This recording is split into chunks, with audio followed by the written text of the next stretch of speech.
So the countdown is on, and we are just moments away from getting things rolling here, and we're going to find out, after the instructions from the king, what 3 treasure chests will help them along the way. We know that the upper right one has a magic key, which will help them get out of the throne room, and then we'll see what the other 2 bring. We first off have an herb that'll help heal some hit points, and we have a torch, which will help light the way in caves, so not a huge help to start off with. Finally getting back in here. No spell, so I have to take that key and open that door. See if we'll find the basic adventure kit. Urban. Yep, so the early part here, maybe a little bit of exploration and trying to fight some enemies. Didn't get the... Well, yeah, we see here the strength at 7. Ideally, they're going to be looking for slimes, red slimes, maybe a Drakey. A nice, excellent move over on Nitz's part. And there's a 2 experience. They're looking for a target of 5 to get to level 2. And the Drakey here will do it if Nitz can survive. Yeah, something to note on Hangry's side.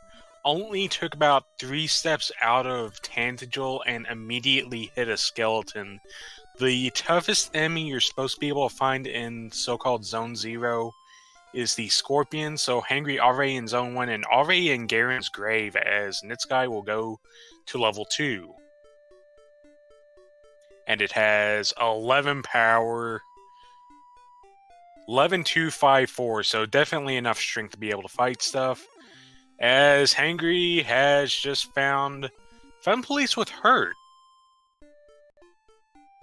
Yeah, the Red Dragon, they are known as the Fun Police because when they show up, the fun tends to stop. In this case, though, casting Hurt pretty handily. Oh, but there is the attack, and 31 is going to send Hangry back to the start. But at least with a little bit of knowledge, falling just short of access to 3 treasure chests. So you wonder, will Hangry go back that way, or maybe grind up a little bit to get at least a little bit stronger? Although it'll be a while before he'll be able to handle the likes of the Red Dragon, and he's going to opt to nope on out of there and head in another direction. Yeah, the major thing that turns the Red Dragon into the Femme Police is that they have 90 agility, and due to the mechanics of the run system in this game, most monsters take a penalty to their agility when they try to run block you. Red Dragons do not. They use all 90 of that agility against you. And with only 8 agility, that's pretty stacked against our runners. And 13, 0, 3, 11 for nitzguy, so the strength is coming in hot and heavy here.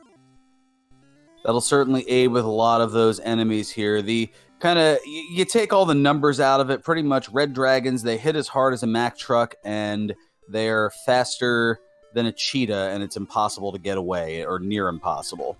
Meanwhile, here's level 2 for Hangry, and is working on minimal resources here. Still haven't seen anything in the way of spells so far at level 3.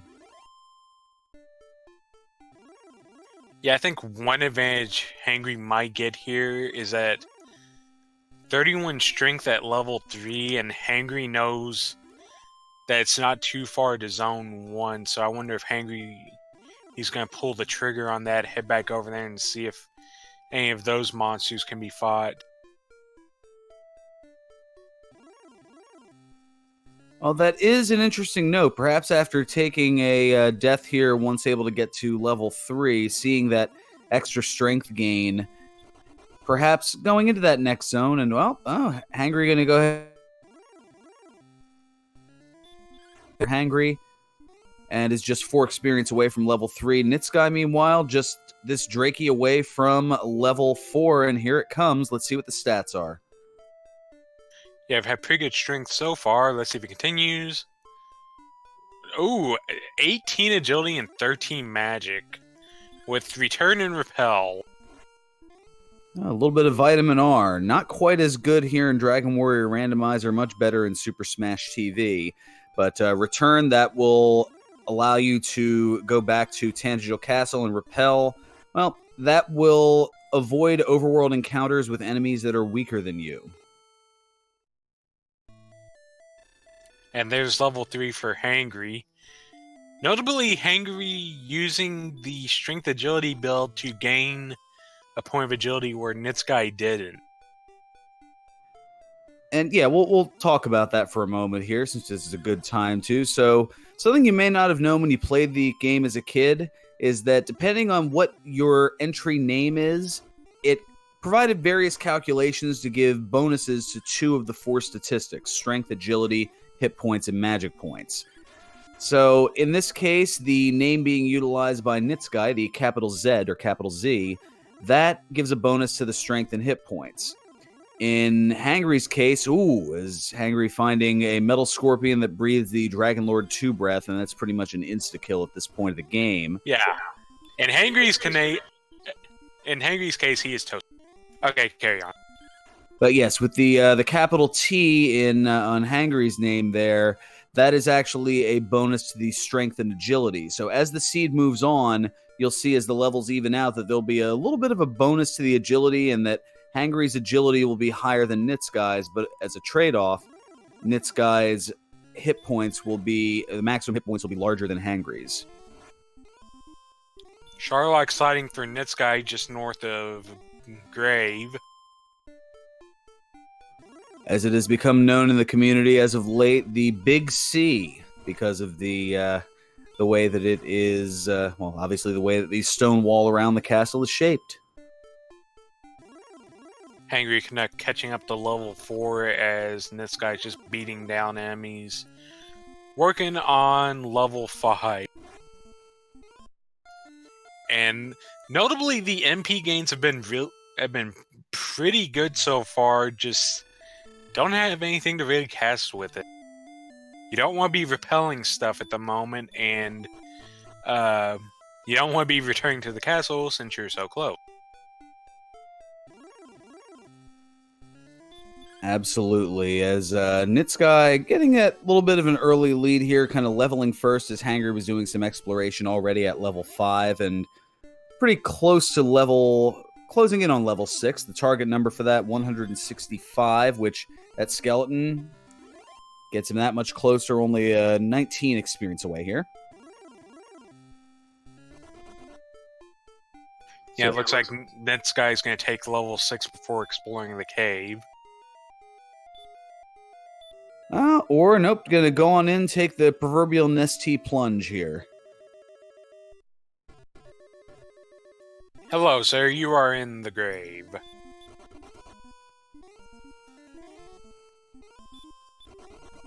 And hello, there's a red dragon. And hello, skeletons. This skeleton is evidently from Mortal Kombat. Yep, just breathing a little bit of fire here, and nitzguy trying to get away with 1 hit point and not able to. A lot of hurt being cast, so that'll be good for our runners to encounter later when they're strong enough to take on the red dragon, if they're most of the time going to be casting hurt. But for now, not quite so great. Well, we have a town for Hangrycanuck heading straight east to find it. Gotta get away from this green dragon, though. And is not going to be able to. On Hangry's side, and nitzguy with a death thanks to the Dragon Lord fire from the skeleton.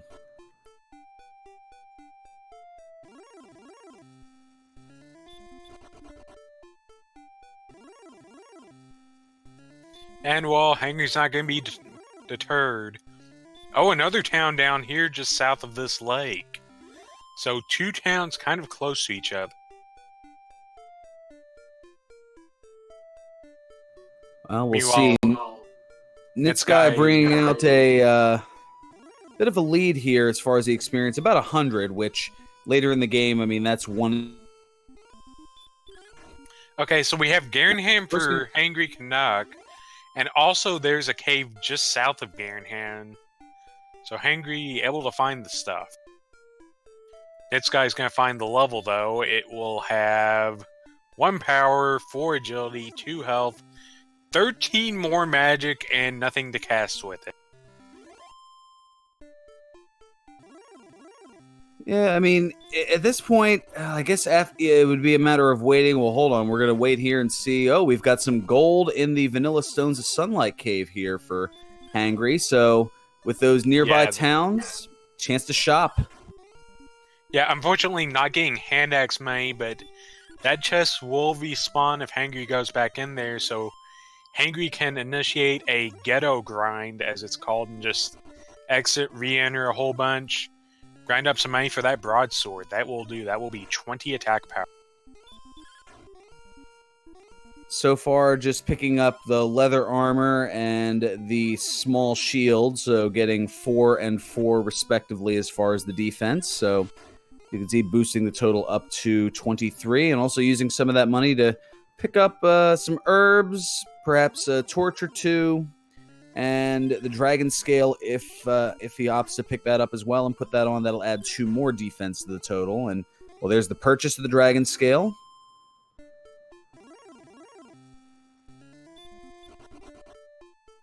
Yep, and don't forget there's another town nearby. Hangry has not seen into it yet. I think if Hangry goes straight north. Never. Well, Hangry so far pulling a Burgundy and not putting on the dragon scale after purchasing it. Okay, Hangry following the coast back north. This should lead back to that other town. We'll see what it is.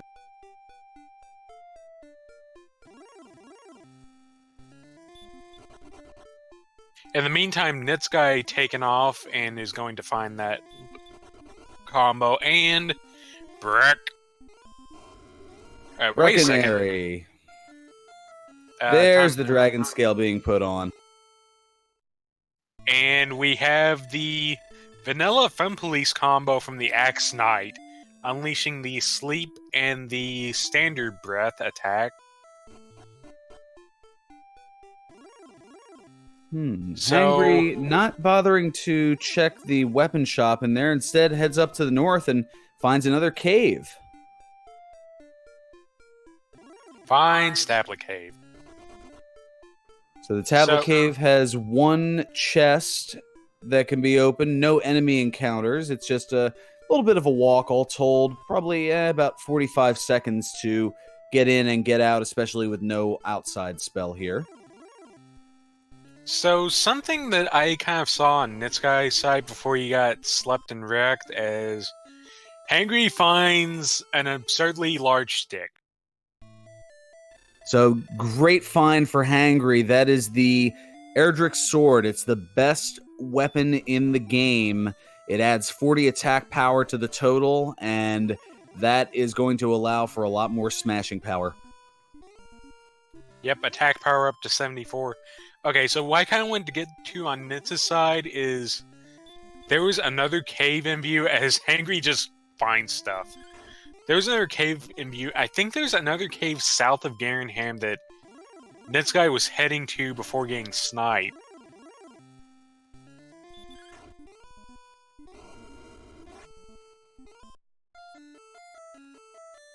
Well, Hangry taking a look to get to this town here and is able to get away from the wizard, and it's the town of Cole. There's a searchable spot here as nitzguy now taking another death here, and immediately Canuck going to head on over to the search spot.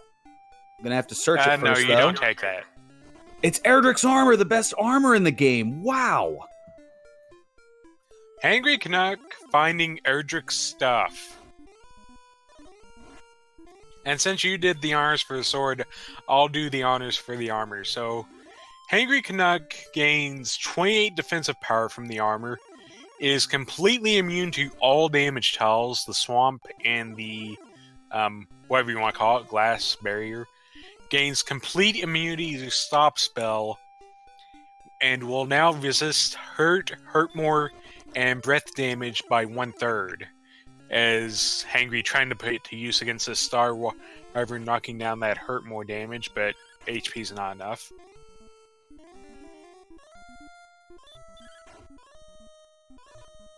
Plus, I mean, there's so many benefits to it. Yeah, you mentioned the healing one yeah, step? I just remembered that. Every step Hangry takes is going to get 1 health back.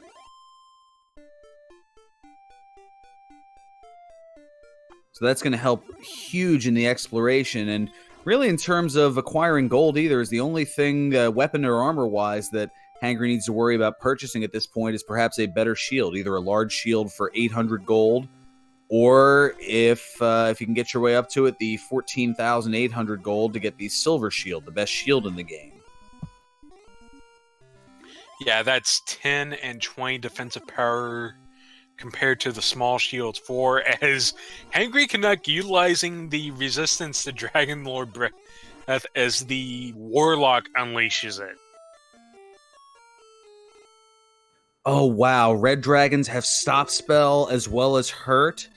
I would say, as crazy as it sounds here, Start it wouldn't fighting. hurt for Hangry to fire at it. Yeah, go for it. I mean, 79 damage, and yeah, here it comes the attack, so just slowly chop it down. Maybe you'll get 255. I mean, if it's going to keep Stop Spell will never hit. And Hurt's going to do minimal damage, so all you have to worry about is if it gets through both of those to its attack. And we know there's going to be no healing, because where the healing would be on Stop Spell, but attack for 47, that's more HP than Hangry even has. And well, I mean, the maximum was it was 45. Okay, so even if you tried to stay above 47, that was actually a max roll by the Red Dragon, the Fun Police. So a little bit misfortunate there, as it could have attacked with that 50 defense for anywhere from 23 to 47. And speaking of 47, you kind of see the HP penalty that Hangry's getting compared to nitzguy is Hangry's only at 47. And I think we're starting to fill out this Garen's Grave Zone. We've seen the Skeleton, the Warlock, the Werewolf, and the Red Dragon. And we're also seeing level 7 on nitzguy. With 7, 15, 7, and 2. And still no spells.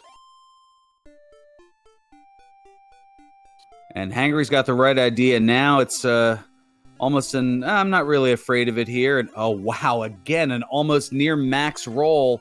Oh, and it attacks twice in a row, and Hangry takes the death. Yeah, at 1 health, you get hurt resistance, but it's not going to stop hurt damage, so even if the Red Dragon did use hurt, it would have been a death there. Meanwhile, nitzguy trying to get back to town. Golem says hello and goodbye, unleashing the Mighty Righty upon him.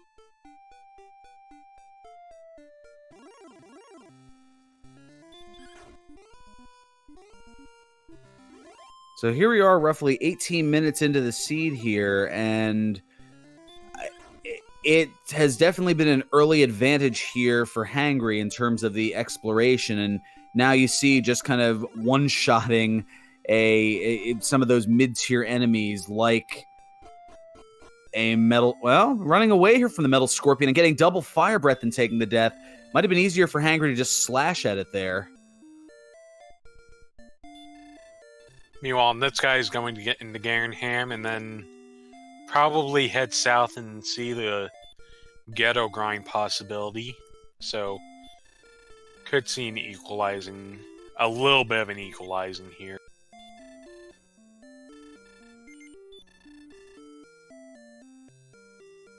I believe that was a leather armor that was purchased to answer the question in chat. So leather armor, that adds 4 defense to nitzguy's total. But heading a little north through the swamp, you'll find Erdrick's armor, and that will certainly help. Yeah, he's going to go south here first as Hangry finds another cave. What do we have here? We have the Staff of Rain cave, so which, when our runners find the silver harp, they will trade in for that. They will trade that harp in at that to that old man, and they'll get one of the key items needed. And wow, we got 2 more towns here on Hangry's side. It's Rimmildar.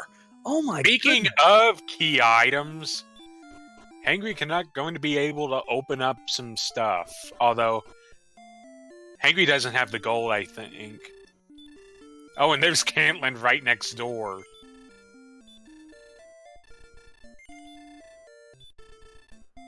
Yeah, Hangry would only have the ability to purchase one key at the moment, but perhaps maybe looking to see if anything was sellable, and now is just looking for an encounter.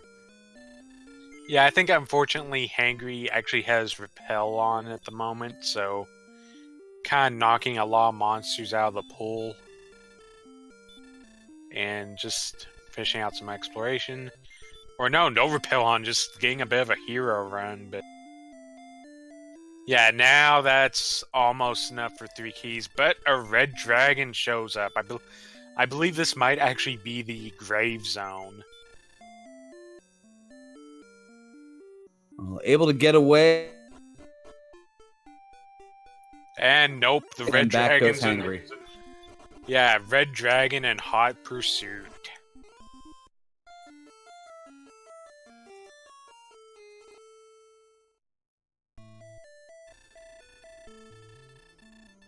In the meantime, nitzguy getting popped by a star wyvern without the Erdrick's armor for resistance, just getting one shot.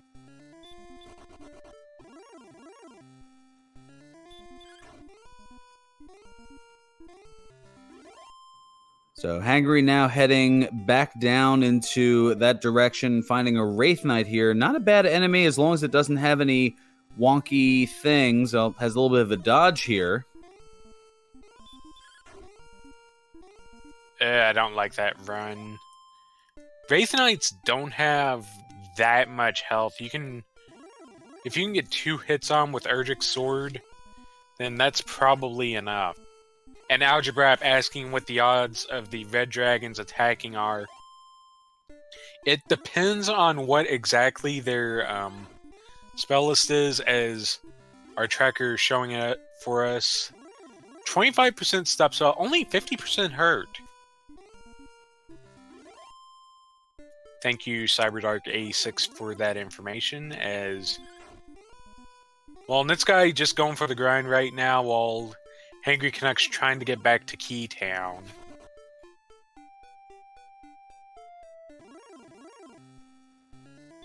And here's another Sharlock enemy, the Blue Dragon. The pretty much third or fourth strongest enemy in the game. And Knight's breathing normal breath.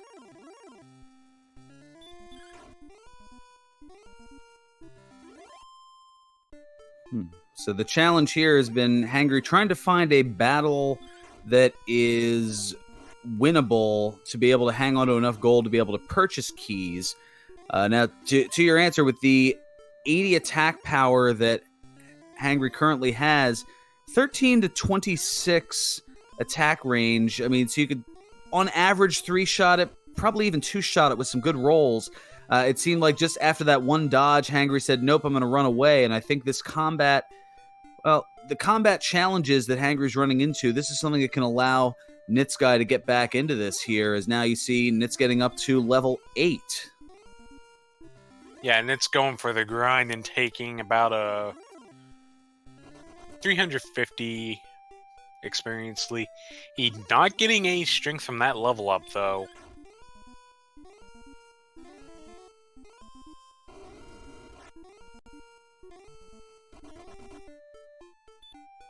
Ooh, Drakeela's with sleep and with fire breath. Yeah, but able to wake up and get away, so more sleep and more breath attacks floating about.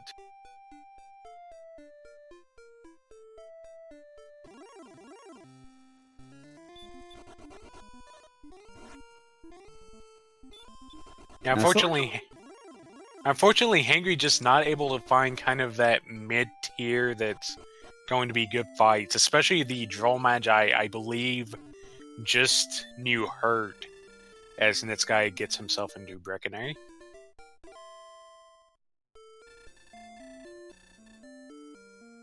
Well, at that point, Hangry had cast the Repel spell, so any enemy that has 52 strength or lower, there wouldn't be an encounter, so pretty much all the enemies in the pool from, I believe, the Droll Magi below are not going to be encountered. Now with Repel wearing off, able to get some more low to mid tier enemies, but just trying to get a little bit of gold here to be able to purchase. I mean, in the time that this has taken, perhaps a possibility be to go back and double back to the Stones of Sunlight Cave just to grab that treasure chest of gold to get 500 to 750 gold and be able to go from there.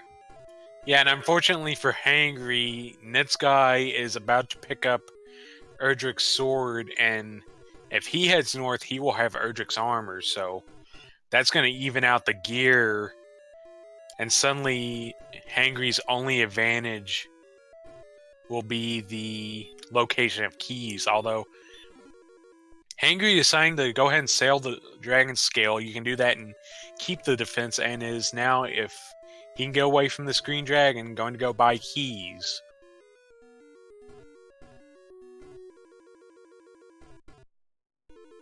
Well, a key. A key, exactly. I mean, now that still is essential in that while, sure, Hangry may not be able to see what is in that one treasure chest in Rimmildar, could go back to the castle, open the treasury that's in there. There's certainly some possibilities. And nitzguy not heading north.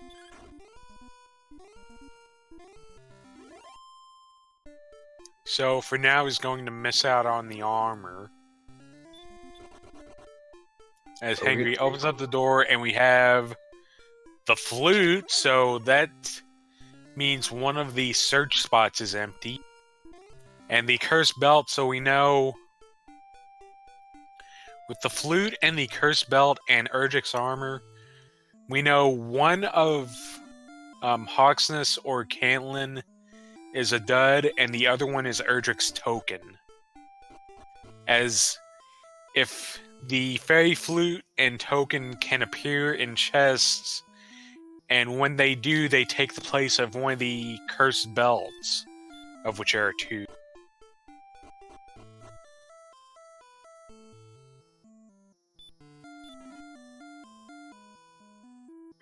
And there was a notation in chat regarding whether or not there may be a gold grind. Depending on what treasure chest glitch to acquire a lot of gold. Although at this point, our runners are solely looking for that, or at least in Hangry's case, to purchase a potential silver shield is now up to level 7 goes Hangry. And, well, there we go. Back down. A little virtual high five here as they're both in the Vanilla Stones of Sunlight Cave picking up some money. Yeah, nitzguy is slow grinding for something. I don't know. Probably something in Breckenary. Maybe a full plate large shield combo. We'll just have to see. Yeah, I think in one of those we had seen... Well, no, okay, stopping there at that point. I thought maybe perhaps about 3,800, maybe the full plate and a large shield, possibly?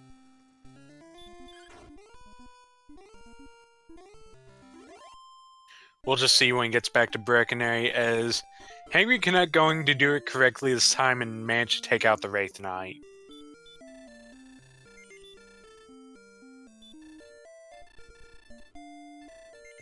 So let's see here over on nitzguy's side, a purchase of a full plate, and the next upcoming should be the large shield. Meanwhile, thehangrycanuck has successfully carted that gold over and will now be able to collect a full stock of keys. Can go ahead and check the chest over here in Rimmildar, get under Tantagel, and we know the position of Garenham.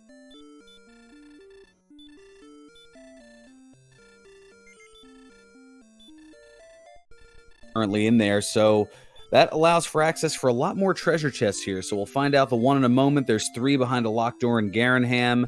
So with the exception of Erdrick's armor and the magic keys, which I know is quite a lot, there's a little bit going on here. And there's the silver harp in Rimmildar, so that is required. Yes, and Hangry's also right next to Cantlin, so check that, old man. Hey, you. Go to the right. Don't make me look silly. Or no, Hangry's gonna go ahead and just go and trade in for the staff, and then maybe go check that guy for coordinates. I don't know.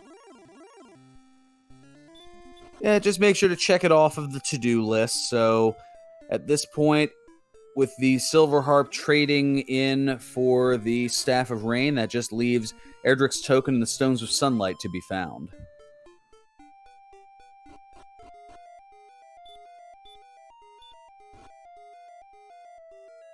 Hangry, you're killing me here. Nitzguy back into Garen's grave. As well, that's what the interesting thing is about the randomizer. Everybody has his or her own different strategy as far as what to do next. What one person may do isn't necessarily what another would do. And of note, Fury SK noting in chat, where have all the spells gone? Up to level 8 on Nitzguy's side, still just return and repel. Yeah, it looks like Hangry is going to check out Garanham, as I think this is the first time we've seen these chests in Grave because of the red dragons. We got some herb, we got some water, we got dragon scale. Okay, nothing too big there. Meanwhile, Hangry's going to get a key refund, some wings, and some gold.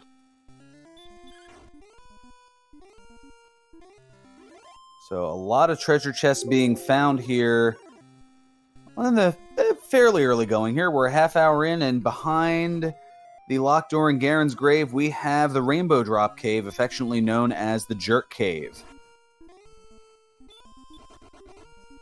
Yeah, something about some guy kicking you out if you don't have for the Rainbow Drop.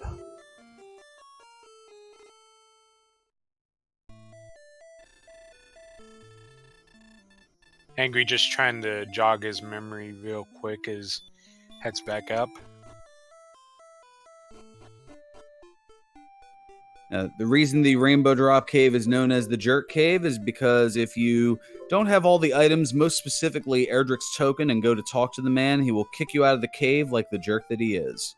He'll say you have failed as and are not the hero that we thought you were. So we're letting you off the hook. Be gone.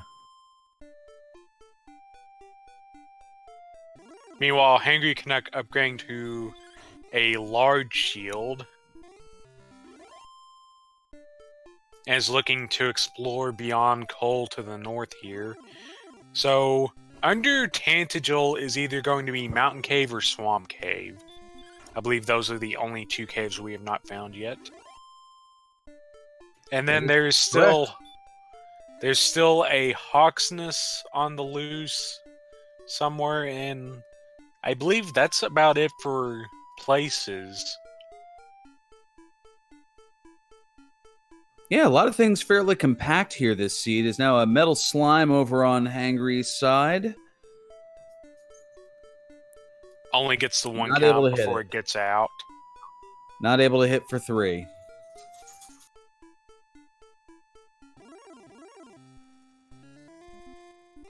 And Hangry is going to go back into Grave, has the keys, so if the Red Dragons play nice, Hangry has the option of going Deep Grave.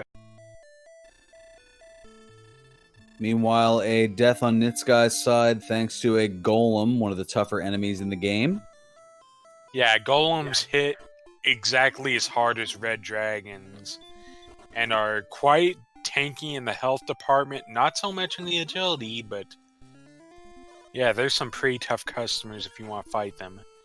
As Hangry actually manages to briefly equalize the levels, although Nitzguy, I believe if Nitzguy can defeat this Spectre, it will be level 9 for him.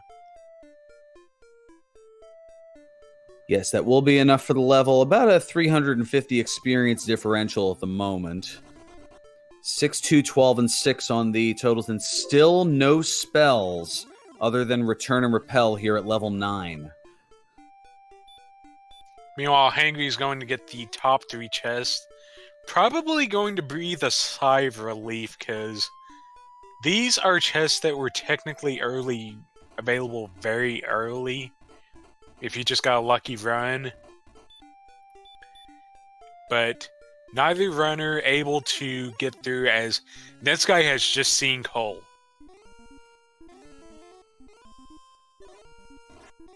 Just has to get past this Axe Knight, electing to attack, but gets put to sleep, stays asleep. Oh no.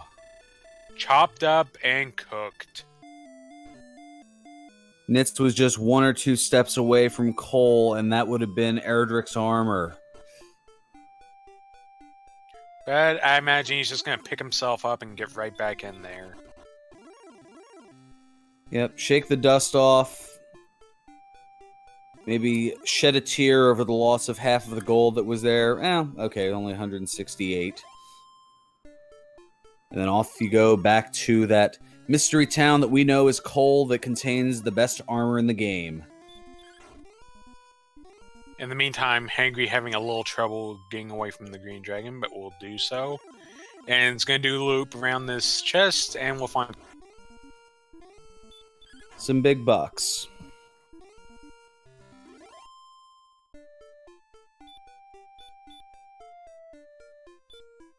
Now, this is an interesting conundrum for Hangry here, in that, I mean, you've got 87 attack power, 68 defense. You're able to withstand the damage from a lot of enemies. The hit point's a little bit lower than you'd probably like, but opting to run from a lot of battles, including a Druid Lord here, which, I mean, you're damage breaking it, and now realizing, oh, okay, they're not hitting me that hard. All right, let me go ahead and get my 58 experience here.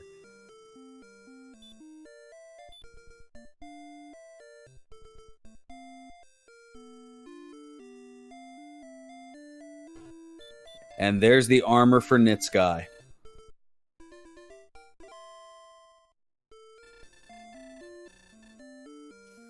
So yeah, nitzguy still needs to get south to find keys. Instead, it's going to head north. Might head east, which would be, I believe, Hangry and nitzguy heading east like Hangry did. I think there's still a bit northwest to be seen, so we'll have to see if there's something sneaking over there.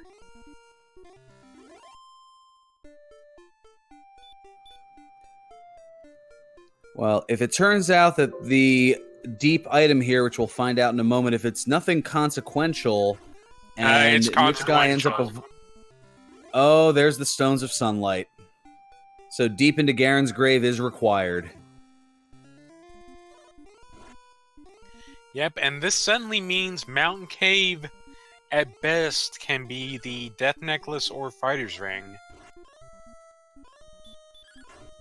Yep, it's all on if Cantlin guy has numbers or if it's in Hawk's Nest. But we know that Erdrick's token is going to be one of those two and is not in a treasure chest, because we saw the fairy flute in the treasure chest inside Tantagel's treasury. The fairy flute and Erdrick's token can be in treasure chests. Cyberdark, to answer your question, deep in the grave was the Stones of Sunlight. In the meantime here, nitzguy finding out the Armor Knights are also utilizing Stop Spell. I was going to say spamming it, but he's decided to give Nitz a few attacks, and Nitz gives it back with the critical hit. Oh, very nice crit for 172. And now here comes level 9 for Hangry. So now starting to catch up in the experience lead here. So as far as things were going, it was pretty even all along. It's still anybody's race at this point.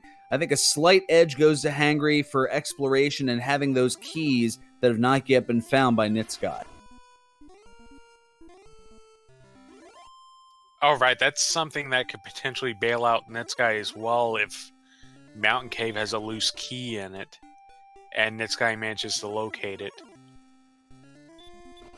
Once again, we still don't know what's under Tantagel yet.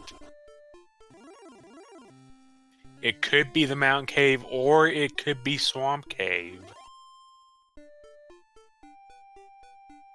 In the meantime, Hangry having to manually walk it out, as there is the last cave for nitzguy. Which one is it going to be? It is, drumroll, the Mountain Cave. So that must mean that the back of Tandagel is some form of the swamp cave, either north or south, as the Red Dragon taking out Hangry.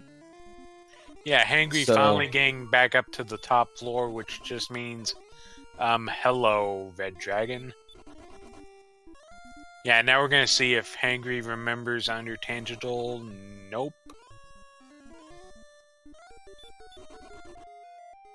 Oh, Nitz is trying to get away from this Armor Knight, and will do so. Spending the final herb, however. Yeah, the conservation of herbs and the ability to heal wisely has certainly presented a challenge for the runners here. That has been certainly one of the stories of this seed, as, well, not having the ability to use any type of heal spell because they haven't been learned as of yet. So far, all that has been learned is Return and Repel here by level 9.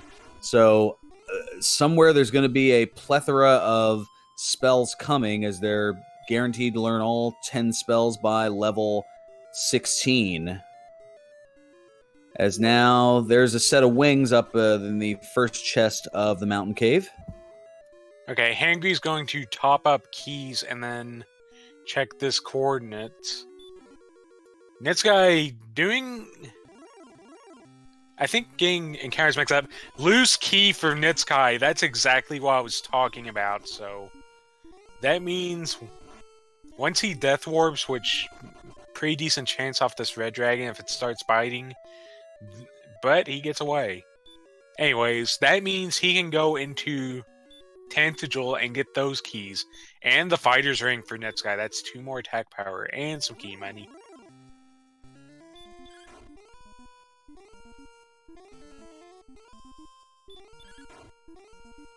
So thankfully not a whole lot to full clear that, as now Hangry gonna go ahead and unlock the door here and talk to the old man behind the barrier tiles. Normally those do 15 hit points of damage apiece, but Erdrick's Armor negates that. And we do have coordinates 12 north and 19 east. Fairly easy count. Actually, very easy count. Yes, and this also means... This also has quite a few implications. All Hawksness is good for is the grind spot, as Nitzguy takes a death. And this could actually trip up... Something that could trip up Nitzguy here. You think you don't need Rimeldar now, but... Rimeldar has the Silver Harp. Okay, a little bit of a stumbling block on this count. Going to have to loop around here to get to the location.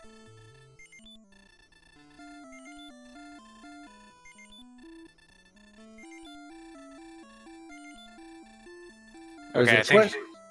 A question in chat is... Oh, well, let's see here. We've got the... Okay, kind of heading around. I guess maybe opting to go all the way east first and then go all the way north. Yeah, it seems like that route's a bit better.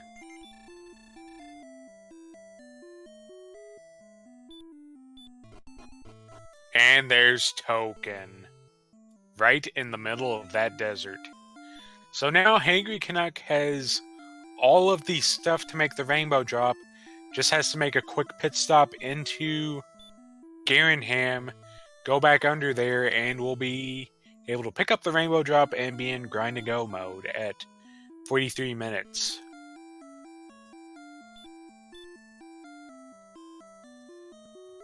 And with Swamp Cave being in Tangigel's Basin, which I don't even know if it's necessarily going to be seen other than for a possibility of some sort of a grindable enemy. They may see what's in the spike tile in the Swamp Cave.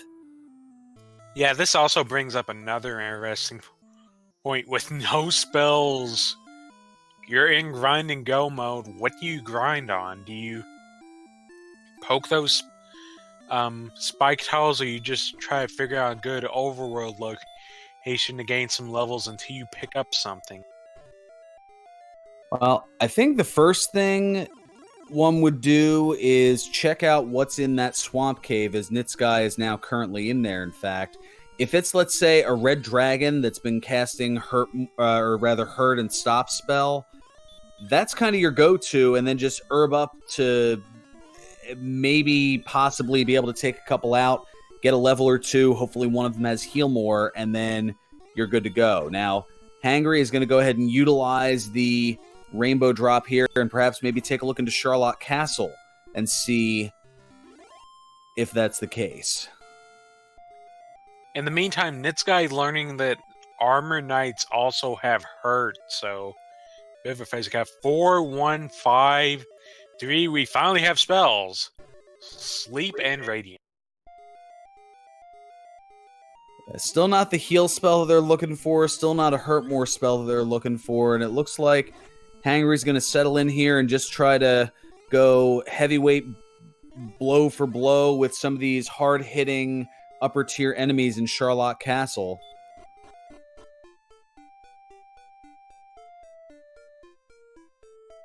Yeah, here's something that could get nasty real quick for nitzguy if this is, first off, if this is a second continent, and then if this takes a while, although okay, so yeah, I imagine this is going to be a pretty short trip.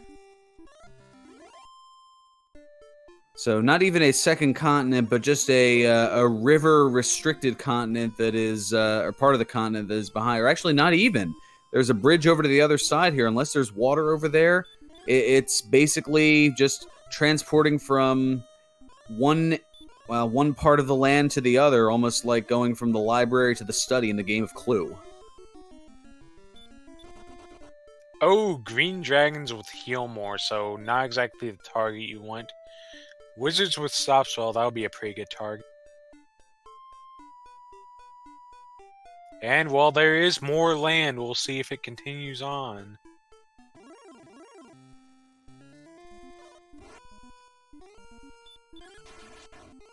Oh, so that is kind of locked away. Okay, so there is a little bit more than meets the eye to it. But more importantly, this is not where nitzguy needs to be. Nitzguy needs to get south because that's where your Overharp is, that's where your Staff of Rain is, and that's where the coordinates for the token are.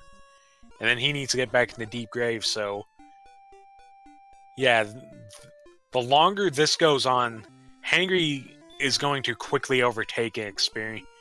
And so there's only 300 experience in it right now. And Hangry is dedicated to the grind. Nitzguy pretty much still has to find everything.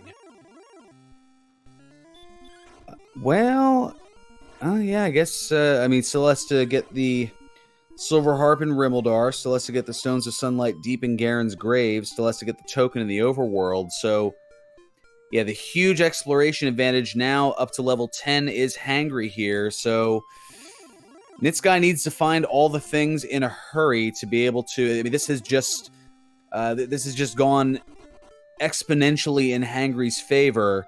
It's not completely insurmountable, as we have seen. This grind has been a challenge. So, I mean, the efficiency. I mean, if nitzguy is able to do a little bit of kind of grind and hunt, then that can certainly get things. Allow him to keep pace, I should say, while finding those things. But if there's if he keeps diverting in the direction that he's going, that's only going to make it a little bit easier for Hangry to come closer to finishing this off. But it looks like the other end of the continent finally ends here, so hopefully nitzguy will be able to cast Return here and head on back. In the meantime, it looks like Hangry is heading somewhere, maybe looking for an overworld grind. Trying to put the green dragon to sleep, but not having much luck. Green dragons are, I believe, somewhat susceptible to sleep, but this one not feeling it. I believe on average they're usually slightly less than a coin flip, as Hangry going to take the death here, trying to go blow for blow with the dragon. I'm just wondering, at what point do you start checking for Hangry's never seen the underside of Tangible. Does not know Swamp is down there, and there is a spike tile right in front of... Well, because Hangry is Gwaylin, it would be Guimond. Yeah, I just remembered that little switch up. But yeah, there's a spike tile down there. Automatic encounter every time you step on it.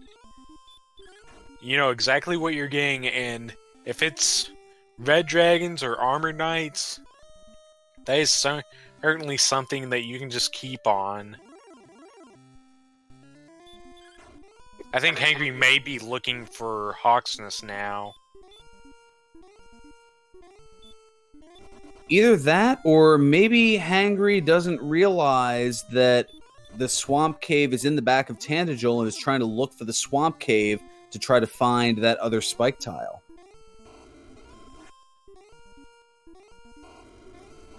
Okay, Hangry giving the axe and I a go, but it's not going to go too well.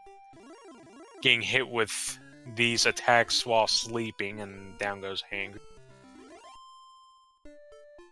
Yeah, and where I was thinking that the experience lead was going to start closing up, nitzguy1's actually opened up to 500 now.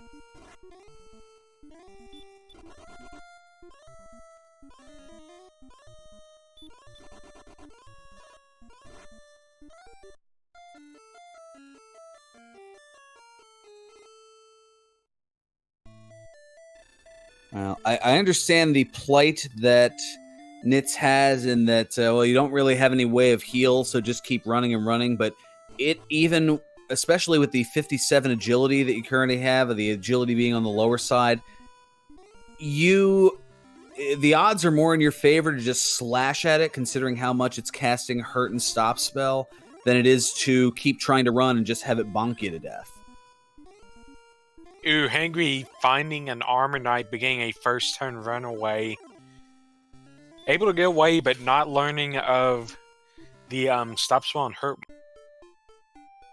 I think Hangry's just trying to find an overworld zone. And I think that's what it is there's, I guess, maybe this tunnel vision of trying to find the quintessential enemy, the quintessential enemy to kind of grind after to get to a point where you can take on some of those stronger enemies, not realizing that the Armored Knight and the Red Dragon, while they hit pretty hard, you've got a pretty good shot at taking them out. Yeah, in the meantime, nitzguy1 just took a death but went back to Garen's grave, so if nitzguy1 can do this dive, that will be the Stones of Sunlight.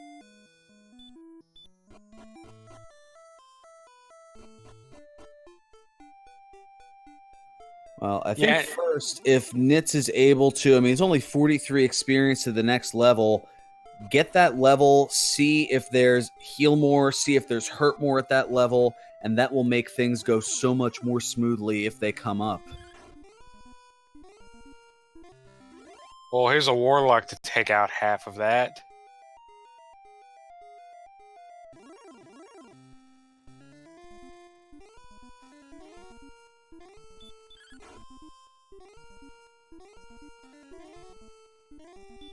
Yeah, this is kind of the weird thing about these early leads. They can be so volatile, especially when you have one player in grind and go mode like Hangry is.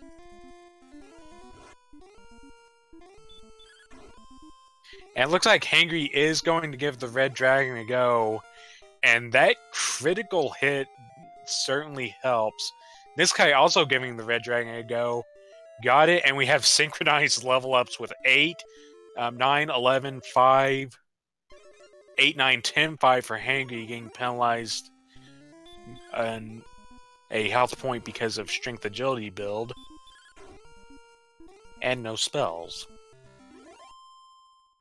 But you can see the difference that I was describing earlier, in that both at level 11, you see that Hangry has agility of 70 versus nitzguy1's 66, versus the hit points for nitzguy1 up to 89 versus 83 for Hangry.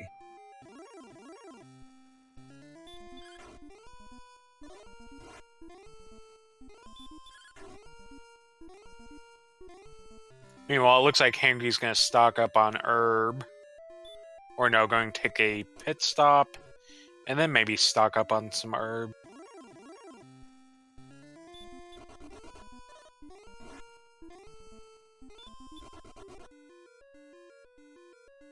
Or a pit stop and make a fool out of me. Whatever.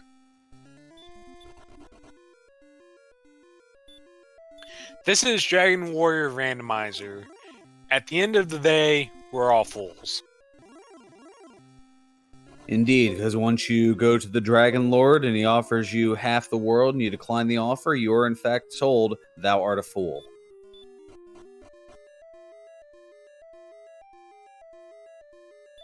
Hangry Canuck trying to hit a sleep spell, not going to have much luck. X-Knight's very resistant against that.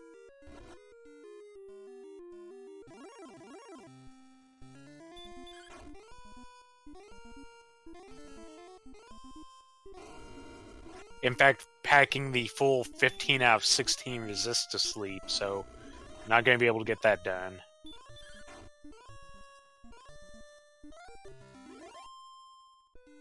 All right, well, able to wake up here against the Axe Knight, and this is crucial, and able to take out the Axe Knight a nice 130. Meanwhile, Hangry just kind of looking around. What can I find?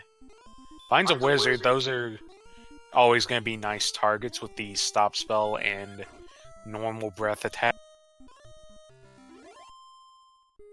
Plus, if they melee, almost being damage broken. And, well, a question here from Chaos Lord 2 in chat. What happens if you miss menu and, in fact, are not a fool? Well, the game soft locks, and you have to reset and revert back to when you last saved the game, which, for our runners here, if they haven't saved in a while, oh, man, that's going to be a challenge. And, nitzguy realizing that return will not get you back to the castle from deep inside of a cave. And a note of one of the different other modes here, unless you're playing the Three's Company mode and have the princess. Yeah, the randomizer we're on 2.1.2 has a couple of new modes compared to the older versions of the randomizer we're using. We have that Three's Company mode, and then we also have the Cursed Princess, in which case you have the alternate win condition of having the princess, when she goes to give you Gwaelin's love, if you can make her take a cursed belt from you, you will win the game. Affectionately known in the community as Sparkover %. Now, there's another question in chat asking if there are difficulty levels or randomizer options. There are aplenty, and I put the link there in chat to check out the randomizer. I mean, to give you an idea, I mean, you can, the standard flags here, I mean, I mentioned in the beginning, things such as the treasure chest and search spot items are shuffled around. The weapon shop and armor shop contents are randomized, as we now have level 12 for nitzguy. The random growth, what you'll get as far as your statistics per level, that is randomized, as is the spells being learned. You also have the options including randomizing the experience point requirements. So you could need maybe 15 to get to one level, and then 238 to get to the next level, and then 45 to get to the level after that, and then 1,000 to get to the level following that. You can randomize the prices of the weapon and armor shops. That's an option that you can utilize, but is not on here. There's Big Swamp mode, which means that 75% of the overworld is those black swamp tiles that do 2 points of damage per step unless you have Erdrick's armor. And Hangry, meanwhile, going way out of the way to find Hawk's Nest, so we're going to take a look and see what the spike tile enemy is here. Yeah, a couple of things happened. Hangry found Mountain Cave, noped out instantly, and then went beyond Mountain Cave to find Hawk's Nest. Finds the Armor Knight and runs away. I don't think Hangry has ever seen an Armor Knight attack yet, so Unfortunately, Hangry not going to learn that the Armor Knights are kind of phoning it in this seed. And Blue Dragons have heal more, so definitely not a target there. In fact, Hangry's just dead. Oh, wow. In the meantime, nitzguy did gain a level and gained, I believe, 7, 0, 7, 3, and no spell.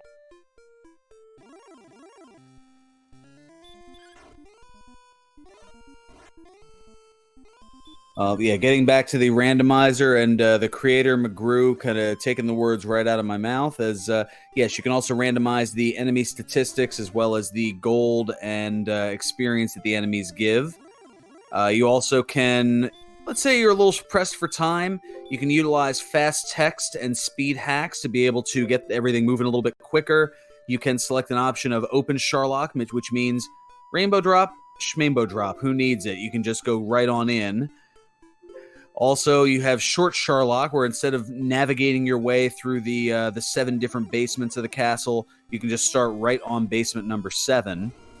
And you also can select an option of don't require magic keys. So doors, you can just open them on your own without needing any type of key. And the key salesman, well, they're on vacation for the day.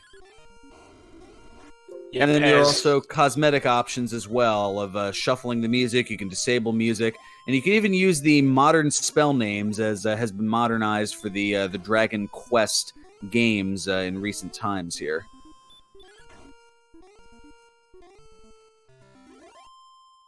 Hangry going to check Swamp Spike Armor Knight for both. And Hangry's actually going to take this one, so Hangry about to get the good news. Oh, these things have stops. In the meantime, nitzguy is heading south, which is good news because there's a bunch of stuff down there. And nitzguy kind of took our eyes off him. He just was mowing down red dragons. Has opened up an 800 experience lead. Although this red dragon might open him up. Yep. Double attack and down you go.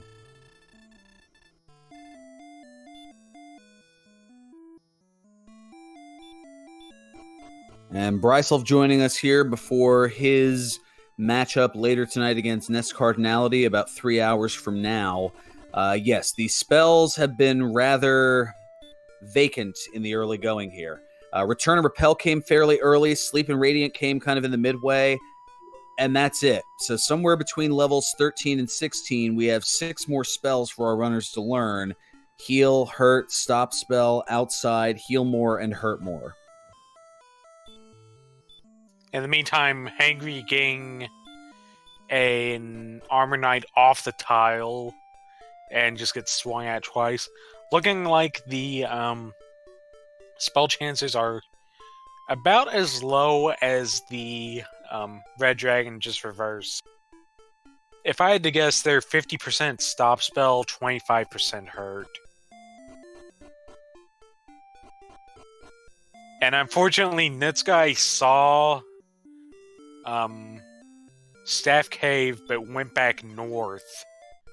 So it's going to temporarily miss out on those 2 critical towns.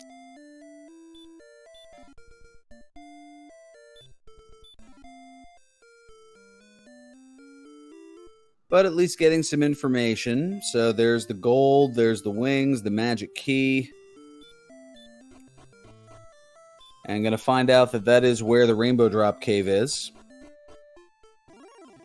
So yeah, now nitzguy is kind of thinking, uh-oh. Because nitzguy never got to that final chest in the mountain cave.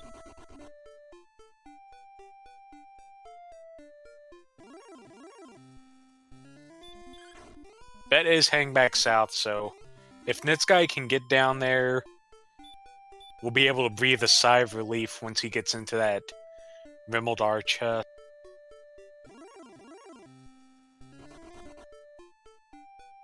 Yes, Bri. South of the Staff Cave is both Rimuldar, and Cantlin. Rimuldar, this guy was able to find a loose key in Mountain Cave, but Rimuldar has the Silver Harp, and there are coordinates that lead to the token, as this guy was heading south and then went east, and is now heading back north, and is going to drive us crazy.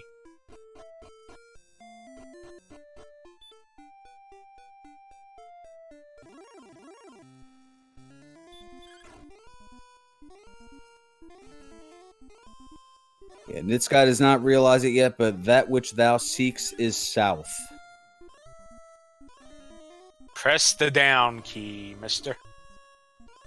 In the meantime, this guy had opened up an 800 experience lead. Just like that, Hangry's pulled it back to within 150. And Fury SK pointing it out there that the wandering and running around and searching has cost a good portion of the experience lead. That's now down to roughly 3, now 200 in this case.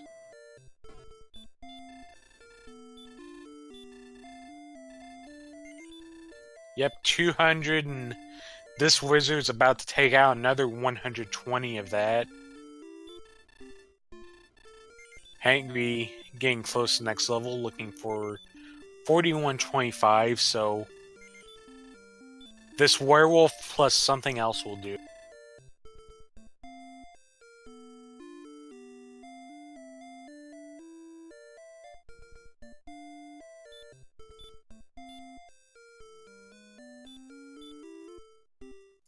And why not another werewolf?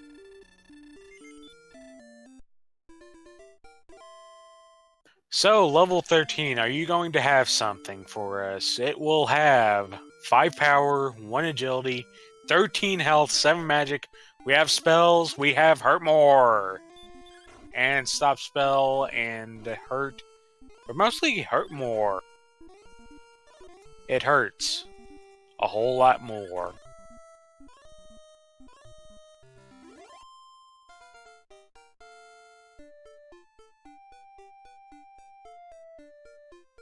Yeah, and this guy getting right to 13 going to get that good news as he gets 5, 1, 14, 7 with his strength HP build.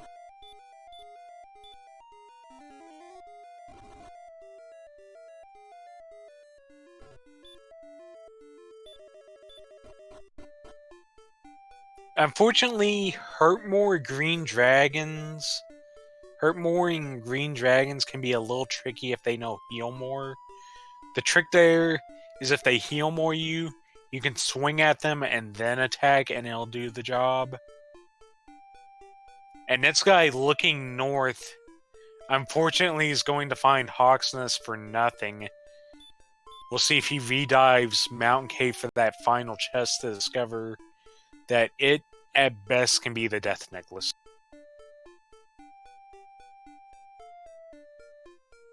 And yeah, and this guy's certainly looking flustered. Over an hour in, and 2 of the most important towns in the game, Rimuldar and Cantlin, and also Hawksness, are still eluding him. And Star Wyverns no heal more. You gotta swing and then attack. I mean, you gotta swing and then hurt more to take him out. Well, I guess the flustering or frustration, you have to realize that at this point in the race, you're an hour and 8 minutes in. The Erdrick's sword and Erdrick's armor were found quite a while ago. So in the back of your mind, you're thinking, yeah, exactly, Amazing Toaster, frustration, exactly. Flustering and frustration. Flustration. But you have to realize, okay, it's been a long while since I've found the weapons and armor that I need, and found something here. Yeah, and here's something that's going to open up the experience in the hurry. Hangry Canuck is taking that hurt more and is just looking like going to use the hurt more and swing strategies with 117 attack power. That is a fairly decent chance at still 2-rounding Armor Knights, but with only 5 MP. As you can see there, Hangry able to hurt more, attack, deal about 90 damage, enough to kill the Armor Knight. And it's just going to sit here for a while and is just going to take off in the experience lead, as nitzguy unfortunately is going back into the mountain cave for that final chest, is not going to find the harp, and is going to realize, oh, I need to find Rimbledar.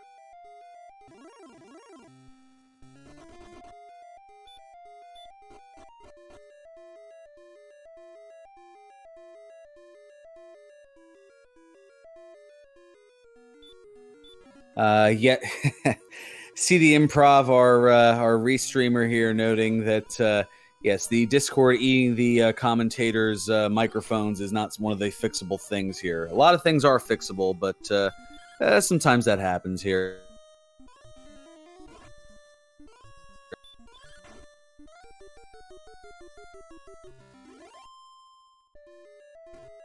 What can I say? Technology, it's great when it works. Now, as far as the Armored Knights here, now going with the attack and hurt more strategy, at this point with 117 attack power, you're looking at a range of 18 to 37 on an Armored Knight, and with a hurt more, it hits from 58 to 65. So there with that max roll, as long as you can get the decent attack here, this is a bit of a risk, and it's not enough, but able to get the hurt on here, so is able to two-shot it here. So the Armored Knight's having a maximum of 99 hit points. Yeah, and Hangry having to utilize the herbs, as we still have no healing at level 13.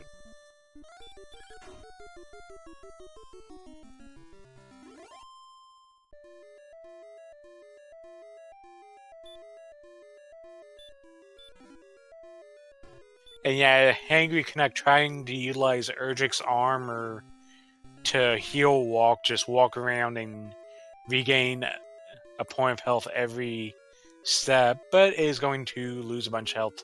Okay, lose 4 health to that rogue scorpion. And yeah, repel only works on the overworld, so wasting a little bit more MP there, as this guy, I think, is just desperately trying to figure out what he's missed.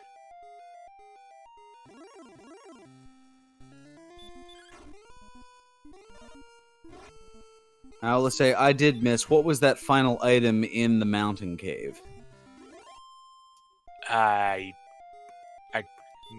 CD Improv says gold. thehangrycanuck says give me level 14. It has 2022 spell of heal more. In fact, now we know everything but outside, so just like that, we went from, I think, level 12 only having 4 spells to level 14 having everything but outside, so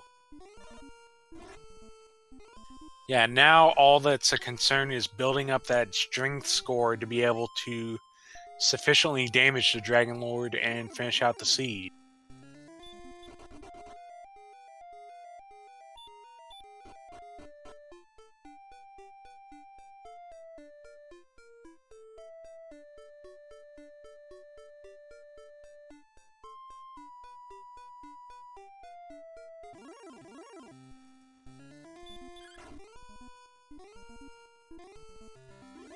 In the meantime, nitzguy heading west out of Mountain Cave is going to temporarily miss Hawksness and miss that disappointment.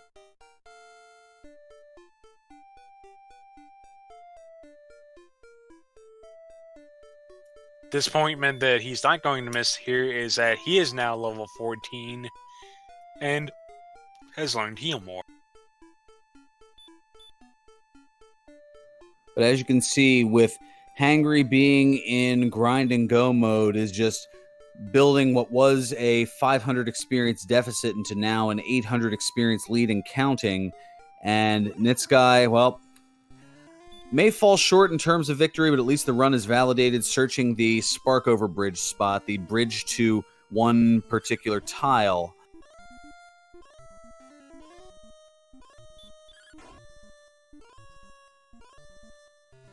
Yep, if nitzguy does not win this race on the timer, he has won it in our hearts. Or at least the heart of Sparkover.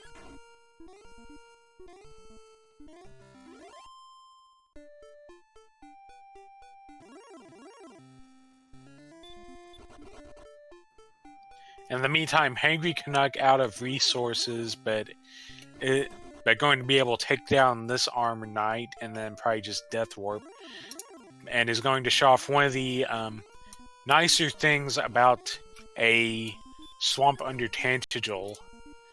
It's that because you technically never go to the overworld, as he finally dies, since you technically never go to the overworld, that door stays open. You can just walk straight back down there and get back on it.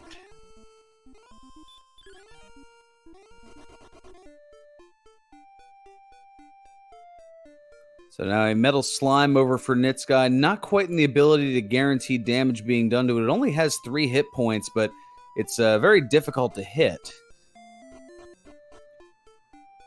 You need at least about 130 attack power to be able to guarantee doing at least 1 hit point of damage to it.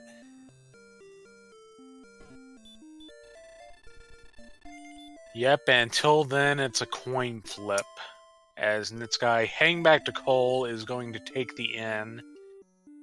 And I think pretty much all nitzguy has left is south of Staff Cave, which will be it's just going to be... I don't think he's going to like it when he sees those 2 towns down there and what they have.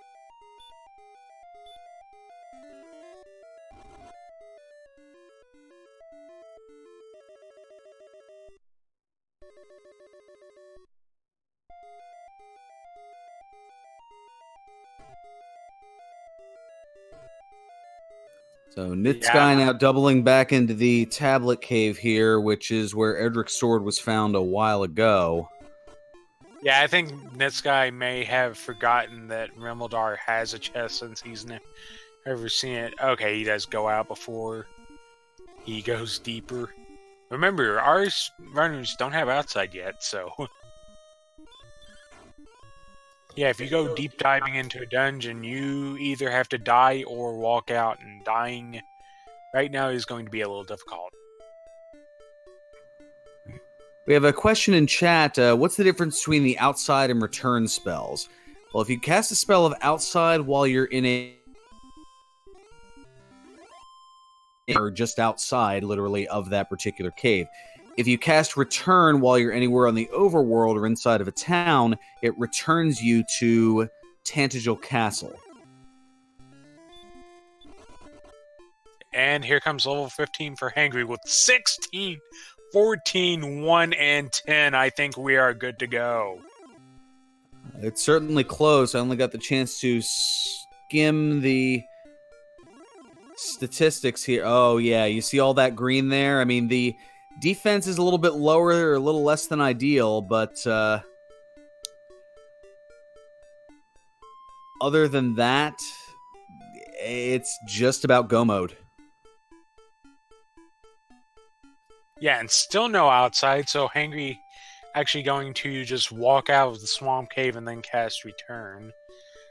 So, as we were talking about stats because the Dragon Lord's second form is extremely tough. He's got 200 agility, which translates into 100 defensive power. So right off the bat, we're going to take that attack power of 135 and just go ahead and take 100 off it. Take that 1 off. And so that leaves us with 35, and then half of that will be the maximum damage rounded down, so 17 max, and then a quarter of that will be the minimum damage, so looking at a damage range of 8 to 17 as nitzguy finally finds the towns. And nitzguy, I think, may have actually forgotten the Remeldar chest. Remeldar, you have to get nitzguy back to Remeldar. And there are the coordinates.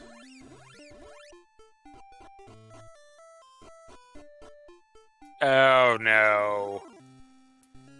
Nitzguy, there's a chest in the end. You have to get it. Anyways, Dragon Lord. 8 to 17 turns into an average of about 12.5 damage per swing. This guy needs to get on the other side of that body of water. So 12.5, so looking about 13 or so hits. Sometimes math is difficult when you're trying to look at two screens at once.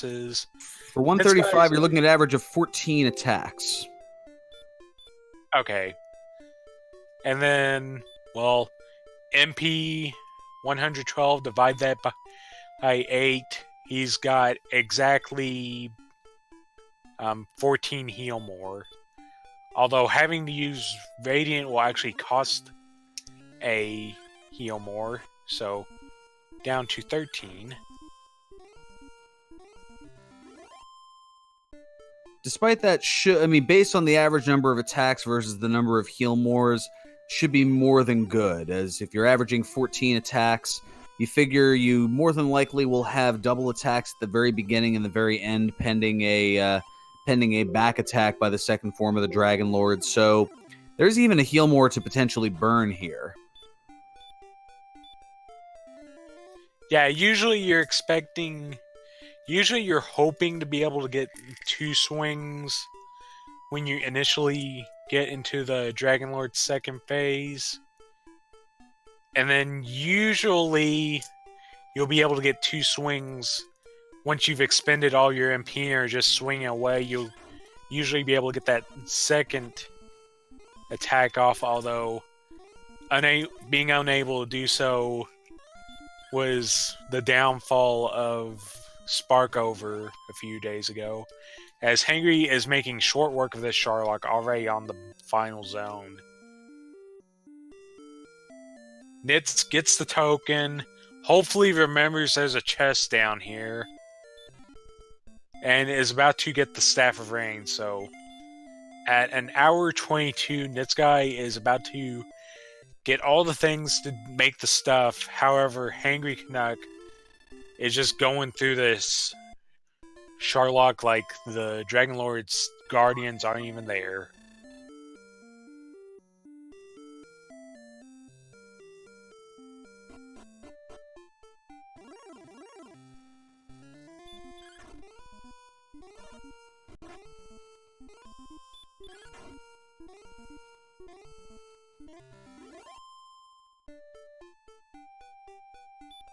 And a question in chat: if this is the game that would eventually be known as Dragon Quest, which it always was Dragon Quest in Japan, however, it was renamed Dragon Warrior here in the United States or North America due to a trademark conflict with the pen and paper role-playing game called Dragon Quest, which was published by Simulations Publications in the 80s and eventually acquired by TSR, the makers of the Dungeons & Dragons series.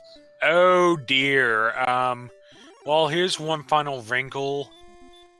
The Stonemen know Dragon Lord's Breath, and Hangry is having trouble with them. They also know Stop Spell, but if those Stonemen keep to the breath attacks, it is going to get ugly in a hurry. And a dodge.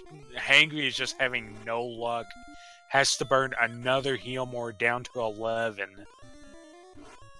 Hangry is missed a sleep and been dodged and just not having luck there. Well, this just got a little bit more interesting of a Dragon Lord 2 fight. Yeah, very much so. As this guy trying to take on the Golem's no heal more, so if you're a rocky enemy, you are pretty tough to kill in this scene. Nonetheless, it's going to be a call to fool as Nitzguy heading into Garenham, going to trade in for the Rainbow Drop. Yeah, Nitzguy is only about 700 experience away from level 15, which we know has those huge stats. Hangry getting the stop spell is going to attack here, not finish the job. 2 more herbs going to fish again for that stop spell. It's a 25% chance for Dragon Lord 1 to use the stop spell, and then 75% to hurt more. Going to wind up going into Dragon Lord 2 with only 75 health. And back attacked. Suddenly, this just got ugly.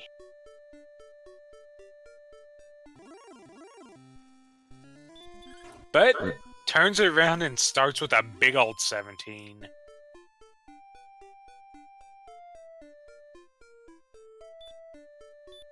Up to 28.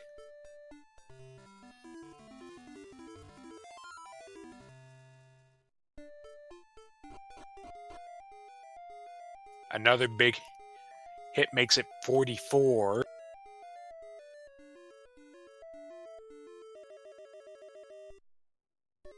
Another good hit makes it 60.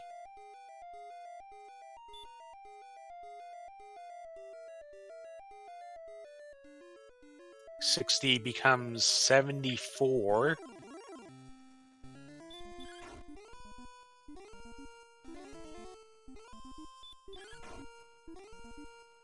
$90. Hangry Canuck got angry at that RNG. He said, "Give it back." And he has just been high rolling. Well, 103, not a little below average, or about average.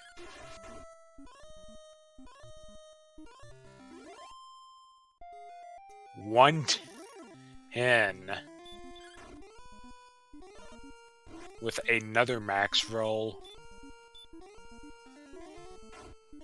126. Penultimate heal more being used here, so it's still possible, but it's a little dicey. And oh, there it is. Ooh, he just... Yeah, Hangry got angry. And hungry for that victory. And just kept delivering high roll after high roll. And there you have it. Hangry Canuck will win the race with an official SRO time of 1 hour, 27 minutes, and 21 seconds. As nitzguy is just a wizard and then any Sharlock enemy away from level 15 and that go mode.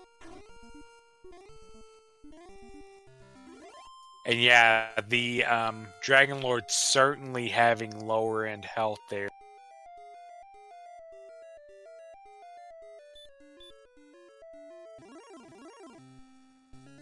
So we are awaiting our victor, Hangry Canuck, who's going to go to 1-1 here in the Swiss rounds, evening the record, and will be among a pool of quite a bit here. And being pulled into the broadcast booth here is our victor, the Hangry Canuck. Congratulations and GG.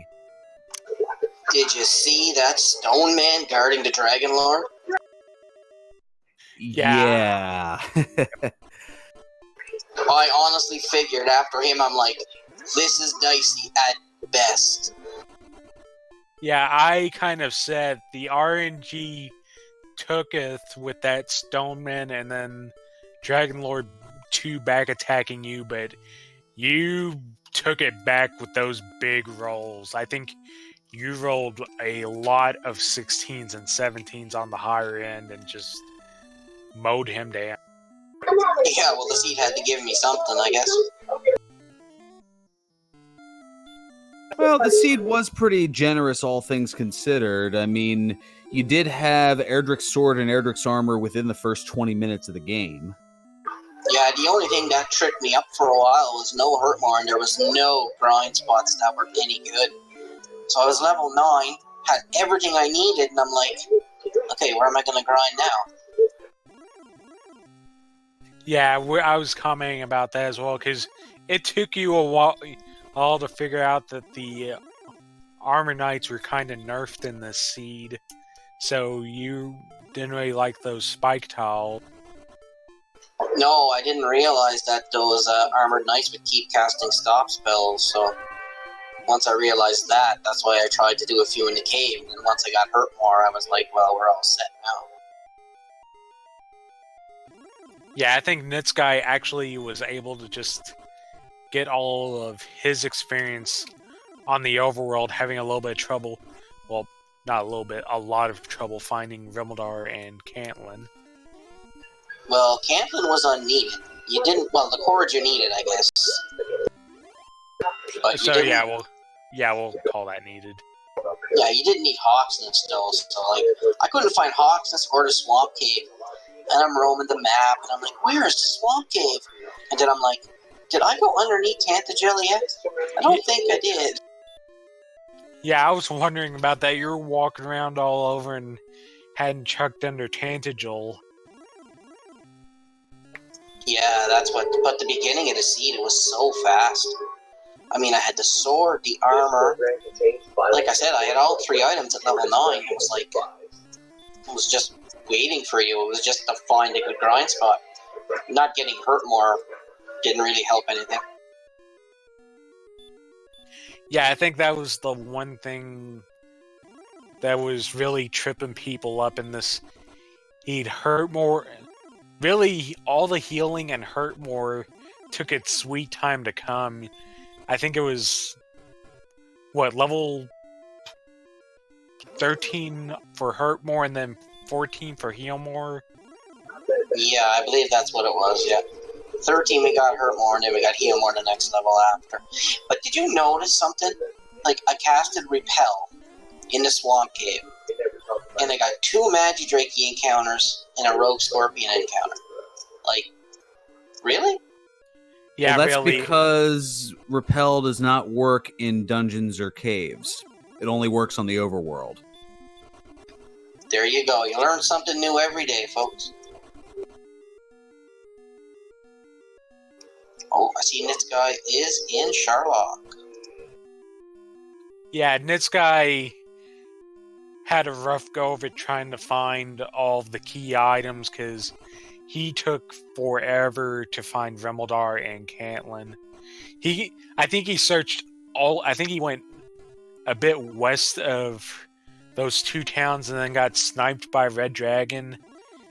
And then later on went to the Staff Cave and then went back north and found everything up there. Although I don't know if nitzguy ever found Hawksness either because it was way out there on its own beyond the mountain cave. Yeah, I found it. I didn't even check the mountain cave. I was like, well, I'm not going to have the hit points for the death necklace anyway, so there's probably no sense in even going to get it, so I didn't even bother with it. Yeah, and that kind of came around and bit nitzguy a little bit on the exploration because there was actually a loose key in the mountain cave. So he wound up getting that and then searching it was a bit of a small second continent, but that was just a little bit more stuff that he wound up searching. Yeah, well, you see what I did? I grinded enough money to get 1 key, and then I took the return spell to get back to see if there was money in the treasury. There was nothing in the treasury, so I'm like, what am I going to do? So that's why I was kind of scrambling, trying to find money for keys, till I remembered about the free chest in the Stones of Sunlight cave. Yeah, Fearon was wondering when you were going to get that, and it turned out you did eventually remember that, and just had a good opportunity to go ahead and grab that as nitzguy's on the bottom floor of Sharlock. Yeah, everything was quite close together in this seed. Like, I don't know what was on the other side of Swamp Cave. I don't know if Nitz checked it out or not. Did you see that little landmass that was kind of connected to the northern part of Sharlock? A little bit, yeah. I just come out of the Swamp Cave and I returned right away. Yeah, northwest of Sharlock, there was a bit of a landmass that was the second continent. It had nothing on it. No, we had found everything else by that time. I knew there had to be nothing on there, so there was no need to explore it. But let's see how he does against this Stone Man, because it just... I debated restarting. I actually debated restarting. Well, it would have been a little bit tough to restart without taking the death report because you still don't know outside yet. This is an excellent move! Go, nitzguy! Oh, the rather unfortunate ambush bet gets the critical hit. Well, he had better RNG on that than I did.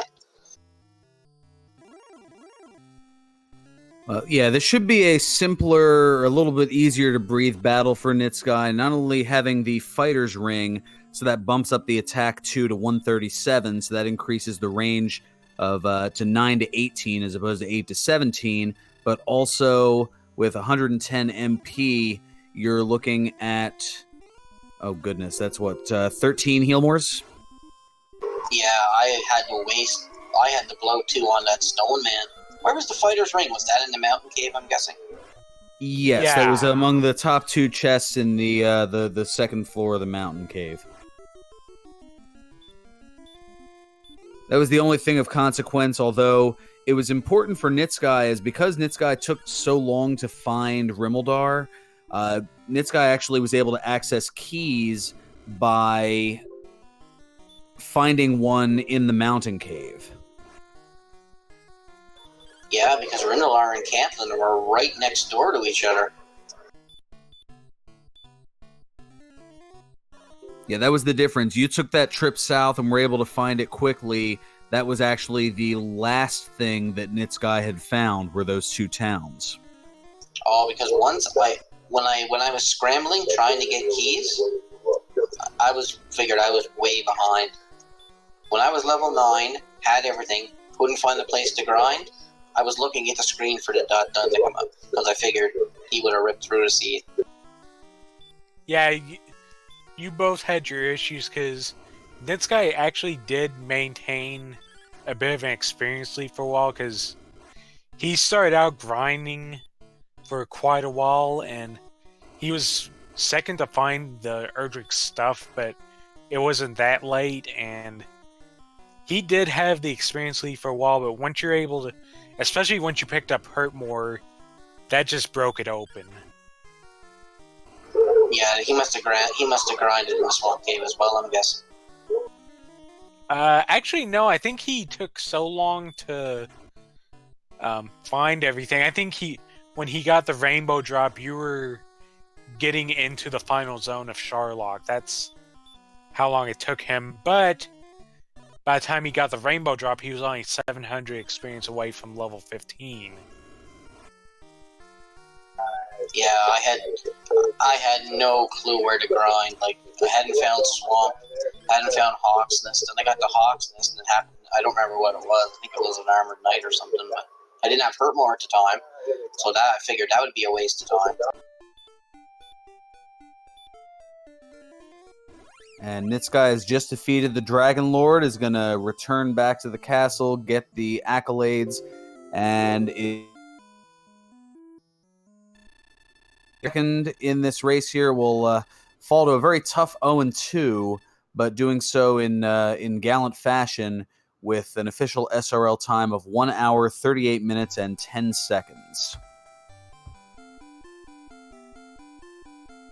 So a little over 10-minute differential, and I think just that exploration, that was the ultimate differential of just, you had found Rimmeldar first, so that gave you access to keys, and that gave you access to so many things, and that just made up that time difference, despite, at least in the early going, trailing in the experience end. Yeah, I definitely could have played this seed better for sure. I know I made a lot of mistakes that I probably shouldn't have. I could have probably cut 15 minutes off of this. I think the one thing that kind of had us scratching our heads a little bit, and it's a very kind of risk-reward thing, especially early on at that level 9 point, was the Red Dragons. They had the spells of Hurt and Stop spells. So they, even though they hit pretty hard, you know, they were casting those at a pretty good clip. I was kind of waiting to see if anybody in that mid-game time period would go, you know what? Let me go ahead and go after one of these things. But it seemed like both runners were just, oh no, it's the Red Dragon, let me run away right away, as opposed to, all right, they're casting Stop spell an awful lot. I've got Erdrick's Armor, Stop spell does nothing for that. oh, Hurt only hits for 2 here, 4 here, 10 here at most, and I figure with that maybe there was the possibility that somebody could just, okay, well, I can take about 5 swipes at this here, take my chances, maybe use an herb to try to get an extra, get a couple extra attacks out there, and maybe get that 255 to bust things open a little bit more. Didn't they have heal more? No, the only spells the Red Dragon had were Stop Spell and Hurt. Oh, it was the blue dragons and the green dragons that had heal on. Yeah. Yeah, kind of a bit of a weird flipping of the Sharlock enemy difficult. All the kind of low to mid-tier Sharlock enemies having nasty stuff, while the Fun Police kind of being, I think as someone in the chat called them, mall cops. Not all that threatening. Wasn't you see me try to take one down at level 5? Yeah, that was a little too early, but that was certainly a good go at that point here. And we are joined in the commentary booth as well by nitzguy1. GG, a gallant effort here on the seed. Thank you. Also, GG to Hangry on an excellent race. Yeah, GG, man, you ran it well. Only 10 minutes behind. You must have done pretty well. I don't know why I made a few mistakes, but I think I ran the race pretty good myself. So. I forgot where some things were, and I did some extra unnecessary exploring, I'm sure, when I go back and look at the VOD. I could have run it better. I made some mistakes. I tried to explore a little too early, I think, and it came back to bite me. I think what got you was just not being able to find those 2 towns, because you looked all around them. I think you went down a bit west of them and then got sniped by the Red Dragon. And I think what sealed it was you saw the Staff Cave, and then instead of going south beyond it, you doubled back north and missed those towns. I think that's what ended it. Yeah, it's definitely quite possible. I was in Remolder, and I was thinking to myself, and I had forgotten, I was like, I need the harp. And this is the only place it could be. I had to double back to Mountain Cave because I got sniped on the last chest, and I was like, oh, well, I'll kill myself if, not I'll kill myself, but I'll feel really, really bad if that was where the silver harp was. So I remember wasting some extra time doing that, and then realizing I have to find these 2 towns, and then there they were. And yeah, that happens sometimes. Yeah, just the early finding of keys by Hangry not too far after getting Erdrick's armor, that was what created the exploration differential. And then while you were still looking for some of those important items to get everything together for the rainbow drop, by that point Hangry was in grind and go mode, and that was where things kind of caught up, in that Hangry had mentioned there was a bit of a challenge trying to find something to grind at level 9. Yeah, there wasn't really a great grinding spot at all. At least I found. I didn't check the Trap Talon Swamp Cave. I don't know if it was anything useful. Both of them were armored knights. I don't think you ever saw Hawksness. It was just east of Mountain Cave. But both Spike Tiles were the armored knight. Yeah, fair enough. No, I didn't see Hawksness at all, but once I realized what I had, it wasn't really that big of a priority. I could have found somewhere else better to grind. I considered at a point going back into the grave, but just trying to run into the Red Dragons after I realized that maybe I might be able to take them down, and I ended up taking them down, I think, at level 10 or so. It was just probably too late by that point. I will say this, though.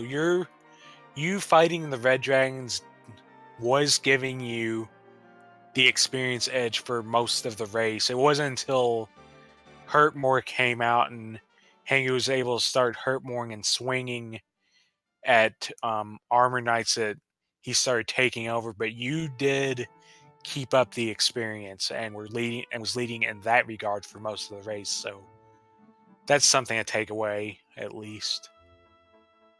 Well, thank you. I hope I put on a good show for everybody, at least. Yeah, I had everything by level 9. The sword, the armor, the rainbow drop, and I'm like, okay, I got nowhere to grind, so I roamed the map for probably, it had to be 15 minutes looking for Hawksness. Found Hawksness, nothing. So what I did is I went into Sherlock, killed a few enemies, come out, casted Repel, got my hit points back with the Erdrick's armor walking along the mountains, but didn't get any encounters. And then back into Castle. I got a couple of levels that way till I was able to keep grinding somewhere else. Awesome. I can't wait to watch back the VOD and try and get better. Oh, you will for sure. You get better every race. Yeah, it certainly was a fairly close race. And I hope you both have good luck in your next week. And no, especially for you, nitzguy, because you're going to be right on that edge at 2-0 now. So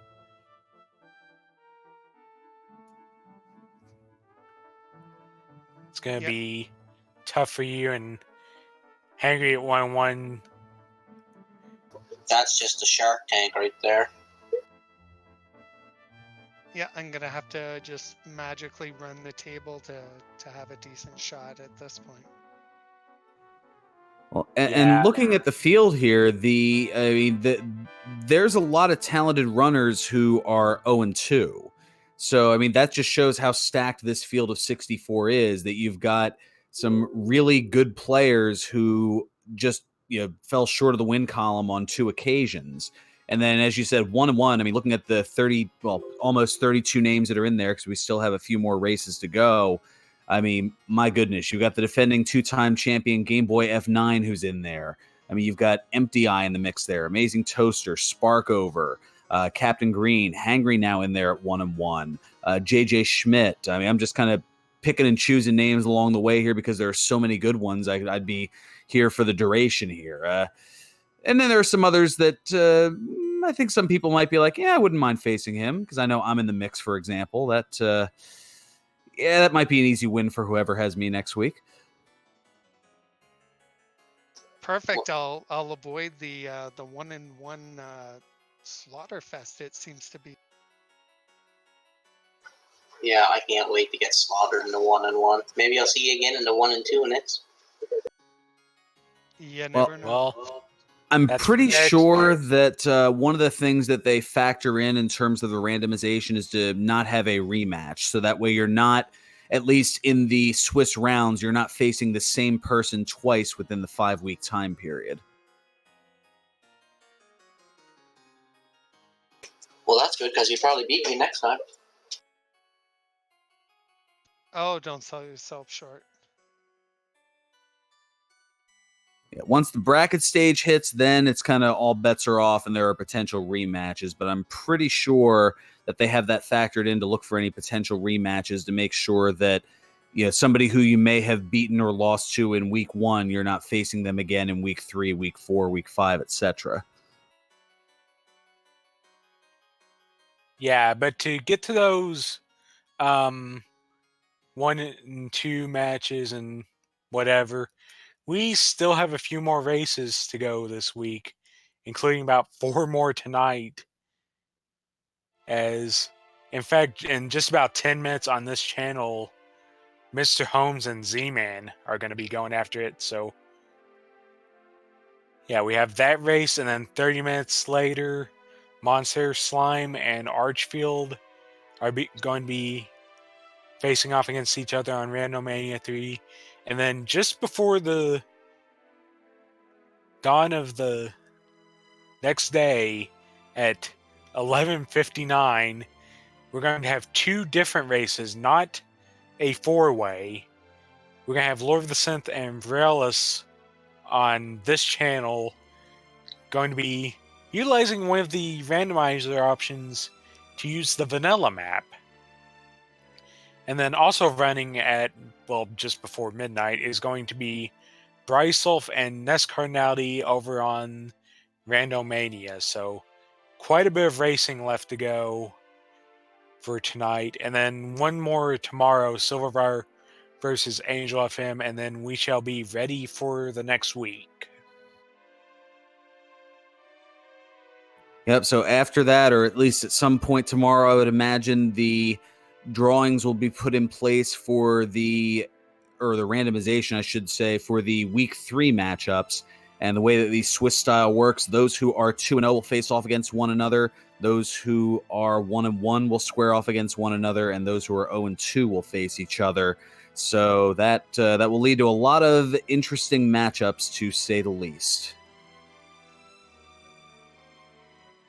It's very exciting. I just wanted to quickly shout out to City Improv for doing stream, as well as Cyberdark doing the tracking, and both you, Fearon and Smashy, for commentating the race. I know you do it all out of your free time, and I just wanted to say thank you, and thank you to Randomania for allowing me to provide you with such awesome entertainment.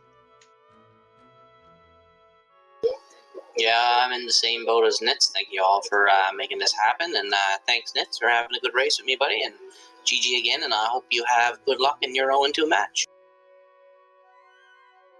Thank you. Same to you, Hangry.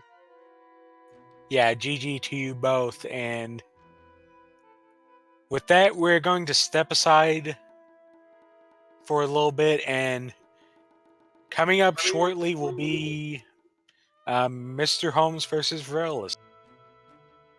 Well, actually, Or I was Z-Man. going to say, Mr. Holmes, it's going to be Mr. Holmes and Z-Man here. Stay tuned. We're going to, we're getting a bit of a switch here. So we're going to ever so briefly host Randomania 1, the main Randomania channel, to accommodate for the switching of restreamers and trackers and all the folks behind the scenes here. I will be sticking with you here on Randomania 2 for that matchup coming up. Joining me in the commentary booth will be Empty Eye. We'll have Spark over on the restream and McGrew on the tracking. So that will be... so stick with us here for a matter of just moments, as we're about 7 minutes away from the next race here on Dragon Warrior Randomizer, here on the Randomania 2 network. But, I'm being told we're getting conflicting information here. Apparently Sparkover is ready to go live, but, we'll let the two bosses figure it out here. I'm just the person who does the talking, and hopefully does it well here. But thank you so much for tuning in here. Make sure to give both of our runners a follow, the Hangry Canuck and nitzguy1, who have done a fantastic job. And thank you so much to the folks behind the scenes, our restreamer, CD Improv, our tracker, Cyberdark86, and for my co-commentator, Smashy, I'm Fearon Burgundy, saying, may your moves be excellent and your seeds stay classy. Stay tuned here on Randomania 2, Z-Man versus Mr. Holmes, coming up in a matter of moments.